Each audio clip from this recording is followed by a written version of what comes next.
Em 2005, o voo 522 da companhia Hélios, situada no Chipre, caiu nos arredores de Atenas, na Grécia, matando 121 pessoas entre passageiros e tripulantes. Na época, o caso chamou a atenção porque diversas tentativas de comunicação foram feitas, mas sem sucesso, o que fez parecer que a aeronave estava simplesmente voando sozinha. Conheça agora os bastidores do incidente que ficou conhecido como o voo fantasma. Eu sou André Benjamin e sejam bem-vindos a mais um episódio de Voos Fatais.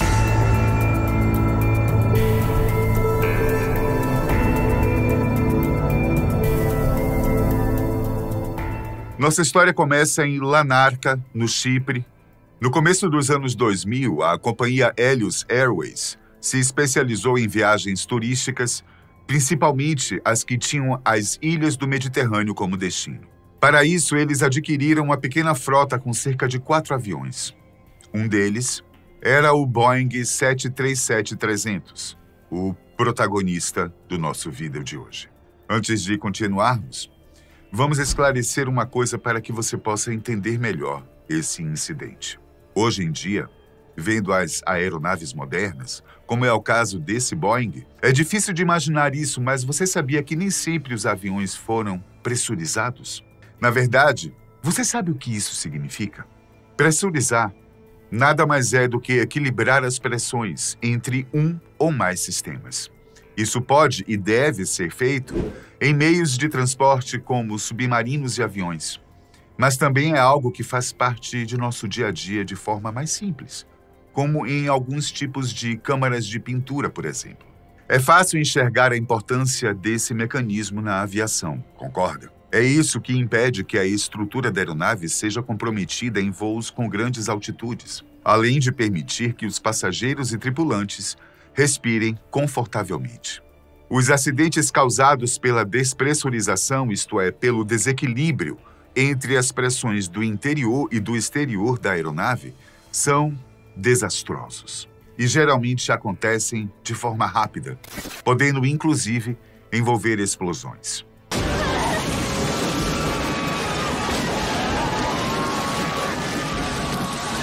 Isso é verdade, mas há uma exceção. Os desastres provocados pela despressurização lenta, um incidente muito mais raro e ainda mais perigoso, pois ele é traiçoeiro e quando a tripulação se dá conta do que está acontecendo, pode ser que seja tarde demais. Só que a necessidade de pressurizar as aeronaves surgiu com o tempo.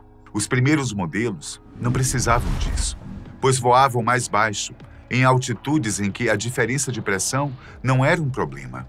Então, por que os aviões modernos voam tão alto, em altitudes que podem chegar a 12 mil metros nos voos comerciais?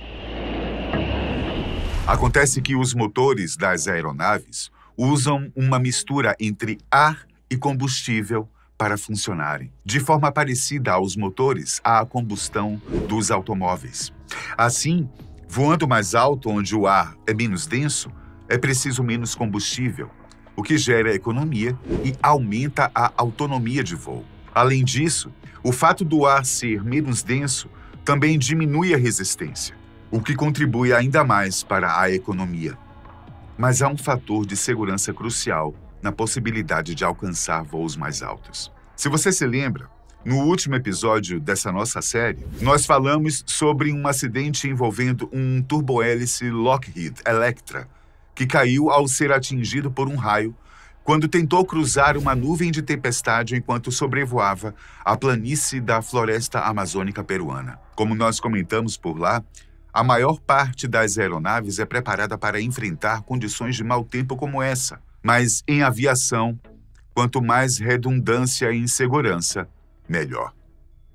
Então, quando os aviões passam a maior parte do voo em grandes altitudes, além de estarem economizando, também se resguardam dessa intercorrência. O único inconveniente gerado é justamente o fato de ter que lidar com a diferença de pressão extrema. E é por isso que as aeronaves são pressurizadas. Sabendo disso, vamos voltar ao nosso caso. Na madrugada do dia 14 de agosto de 2005, o Boeing 737-300 da Helios chegou ao Chipre de um voo de Londres.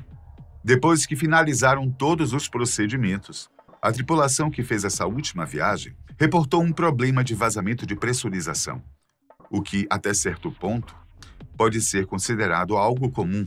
A equipe de manutenção entrou em ação e passou a noite trabalhando naquele erro. A falha estava na porta, em um dos seus mecanismos de travamento. O defeito foi localizado e resolvido, mas como comentamos, a segurança na aviação precisa ser levada a sério. Por isso, todos os sistemas envolvidos nessa correção precisavam ser testados antes do próximo voo. Na verdade, esse caso será perfeito para ilustrar como funciona a redundância nos protocolos de segurança e quais as consequências de ignorá-los.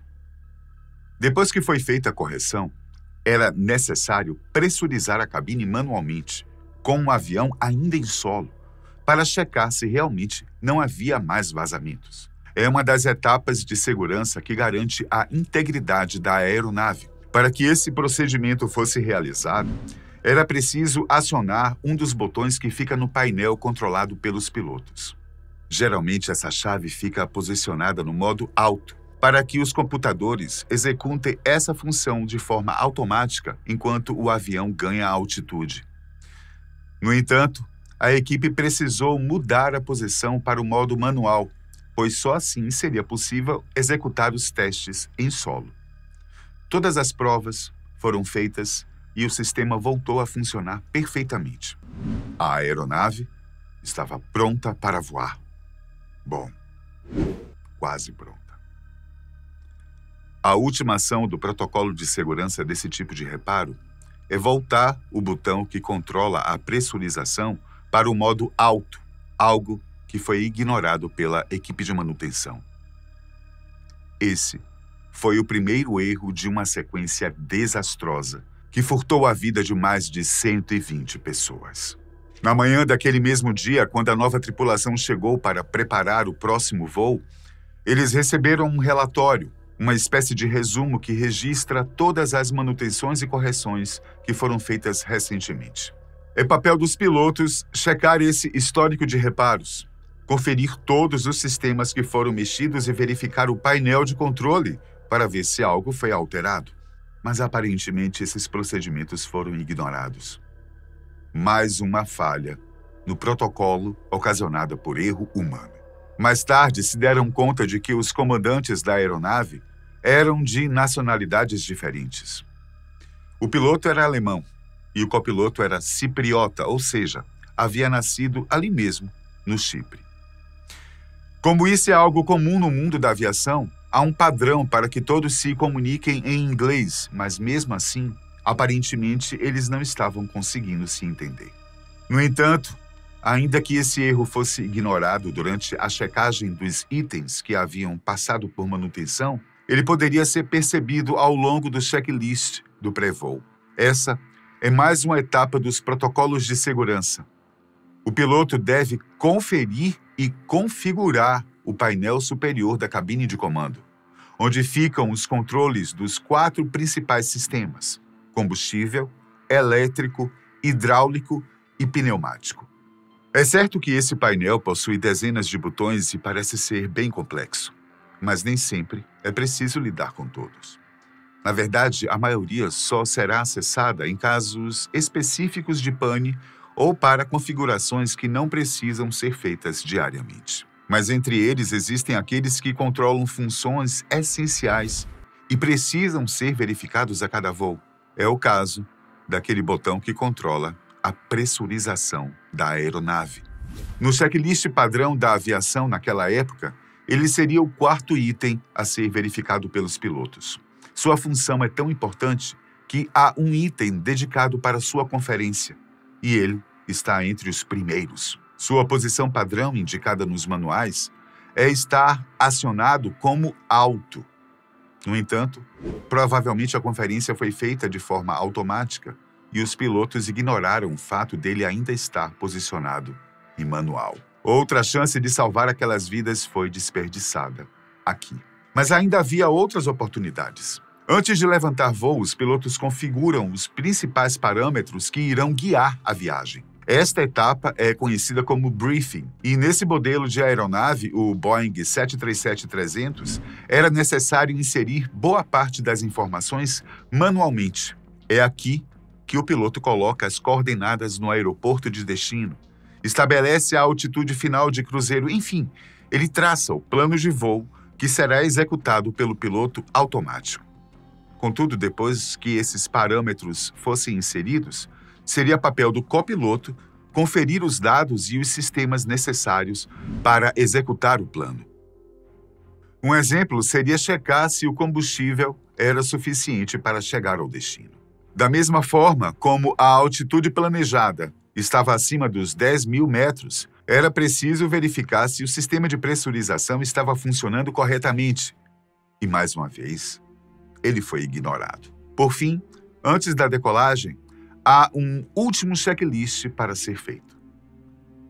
Nesse momento, os passageiros já estão embarcados e prontos para partir. Por isso, ele é conhecido como Before Taxi, algo como antes do tráfego, traduzido de forma literal. No momento em que os motores são acionados, há uma série de botões e chaves que precisam ser acionadas, principalmente nesta aeronave, que foi uma das primeiras a voar sem um engenheiro de voo a bordo. Muitos desses botões ficam posicionados no painel superior, aquele mesmo onde estava a chave para controlar a pressurização da cabine. No entanto, como provavelmente o piloto já tinha certa experiência, novamente, ele deve ter manuseado os componentes de forma automática e não percebeu que ela estava na posição errada. Essa era a última oportunidade de perceber o equívoco em solo. Mas lembre-se que eu falei que esse era um caso perfeito para conhecer a redundância dos procedimentos de segurança de um avião. Concorda? Mesmo depois que ele deixou o solo, ainda era possível contornar a situação e reverter o erro.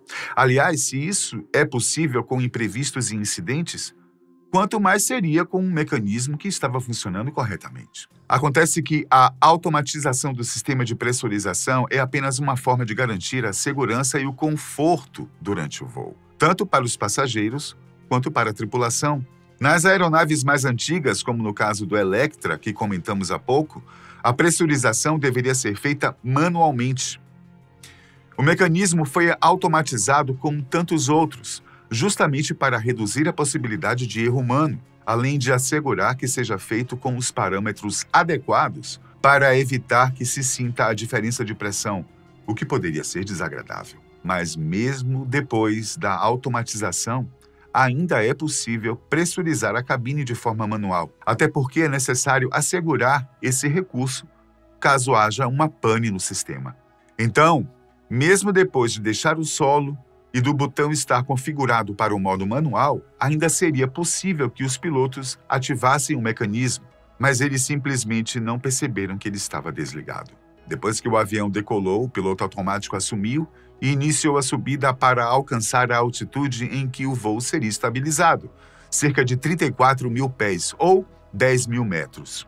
No entanto, como a pressurização não estava ativada, a pressão da cabine foi acompanhando a pressão externa. E como vimos, se não há equilíbrio, há uma despressurização.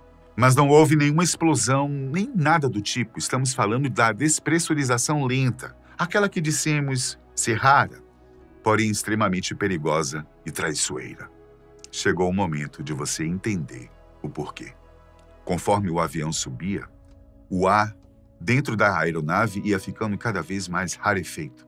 Mas como o processo é gradual, é difícil de notar apenas com nossos sentidos. É por isso que, mais uma vez, há um mecanismo de segurança para prevenir esses casos. Existem sensores que medem a pressão dentro da cabine e disparam um alarme quando esse valor do equivalente a uma altitude de 10.000 pés ou 3.000 metros. O alarme disparado é bastante chato, estridente e monótono, feito para mostrar com clareza que algo está errado e não pode ser ignorado. Mas há uma característica nele que foi determinante para confundir os pilotos e reduzir seu tempo de reação.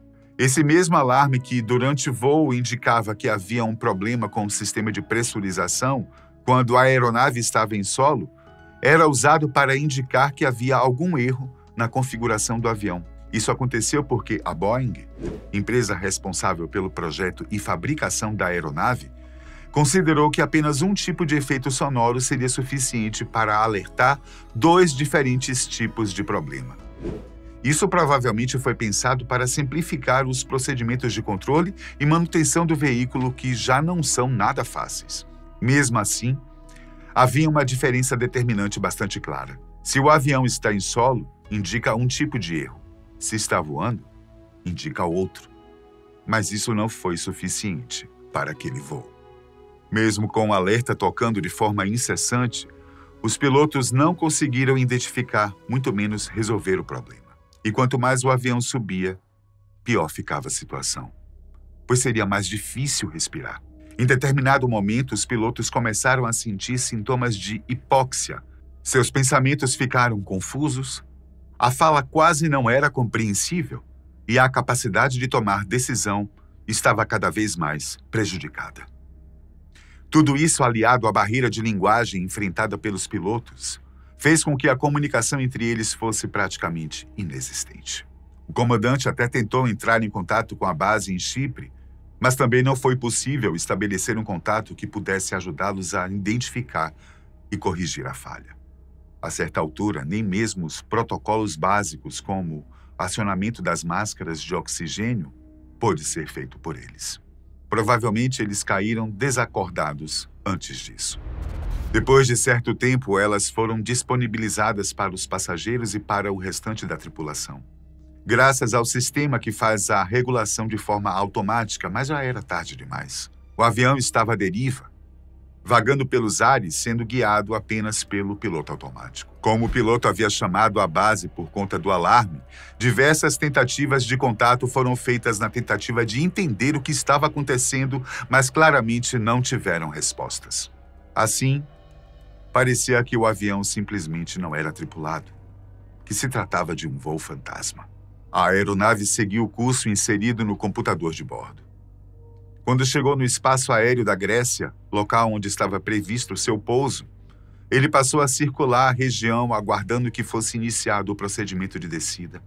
Como não houve resposta às tentativas de comunicação, foram enviados caças para entender o que estava acontecendo. E aqui, a história fica ainda mais impressionante. As máscaras de oxigênio têm um suprimento necessário para manter uma pessoa por cerca de 15 minutos. Parece pouco, mas é o suficiente para fazer um procedimento de pouso de emergência que dura cerca de 6 minutos. No entanto, o tempo de voo já era bem superior a isso. E como a cabine estava despressurizada, era de se esperar que todos ali estivessem desacordados, pois não havia como respirar. Mas o que os pilotos dos caças constataram foi diferente. As janelas da cabine estavam embaçadas e era possível ver as máscaras caídas. Além disso, no cockpit era possível enxergar os pilotos desacordados, debruçados no painel de controle. No entanto, para surpresa deles, havia um comissário de bordo acenando de lá. Andreas Prodomou, que estava entre os tripulantes do voo 522, conseguiu se manter acordado com o suprimento de oxigênio extra para emergências médicas e estava tentando se comunicar com a base para pousar o avião em segurança. Ele tinha experiência como piloto em aviões menores, mas não seria possível pousar aquela aeronave sem ajuda. Ele demorou para conseguir acesso à cabine de comando, pois a porta era blindada por questões de segurança. E lembre-se que este é um voo feito depois de 2001. Quando ele finalmente conseguiu sua reserva de oxigênio, já estava acabando. Suas tentativas de comunicação não deram certo porque o rádio ainda estava sintonizado com Chipre. Seria necessário mudar para a Grécia. Por isso, seu pedido de socorro nunca chegou. E nós só sabemos disso por conta dos dados encontrados na caixa preta. Eventualmente, o combustível da aeronave acabou e ela começou a planar à deriva com um único destino provável. O avião se chocou com o solo, com 121 pessoas a bordo e, infelizmente, não houve sobreviventes. Depois desse incidente, muitas melhorias foram feitas para evitar um desastre semelhante. Atualmente, os alarmes de pressurização vêm com alertas escritos em telas para facilitar a identificação. Parece algo simples, mas recentemente essa alteração salvou um voo na Índia, que passou por um problema parecido.